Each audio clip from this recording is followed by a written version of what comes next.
আধুনিক যুগে সংবাদপত্রের ভূমিকা অত্যন্ত গুরুত্বপূর্ণ। স্বাধীনতার সময় আমরা দেখেছি যে একাধিক সংবাদপত্র প্রকাশিত হতো, তাতে বিপ্লবীদের নানা কথা, নানা বক্তব্য তার মধ্যে তুলে ধরা হতো। বলতে পারেন যে ভারতের প্রথম হিন্দি সংবাদপত্র কোনটা এবং কত সালে সেটা প্রকাশিত হয়েছিল? আসুন সেই বিষয়ে আপনাদের বলি।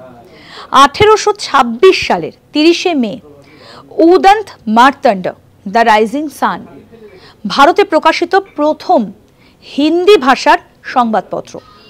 কলকাতা থেকে এটা প্রকাশিত হতো। প্রত্যেক মঙ্গলবার এটা প্রকাশ হতো। অর্থাৎ এই যে উদন্ত মার্তণ্ড দ্য রাইজিং সান, যার মানে এটা প্রত্যেক মঙ্গলবার কলকাতা থেকে প্রকাশিত হতো এবং এটাই ভারতের প্রথম হিন্দি সংবাদপত্র। এটা প্রকাশ করতেন তিনি হচ্ছেন যুগল কিশোর শুক্লা। তিনি প্রথম হিন্দি সংবাদপত্র প্রকাশ করেছেন। এই শহর কলকাতা থেকেই প্রকাশিত হয়েছিল 1826 সালের 30শে মে। অর্থাৎ স্বাধীনতার আগেই কিন্তু এই হিন্দি সংবাদপত্রটা প্রকাশিত হয়েছিল শহর কলকাতা থেকে। এরকম আরও অনেক অজানা আপডেট পেতে দেখতে থাকুন আজ তাক বাংলার ইউটিউব চ্যানেল। সাবস্ক্রাইব করুন, নোটিফিকেশন পেতে বেল বাটন অপশন প্রেস করুন।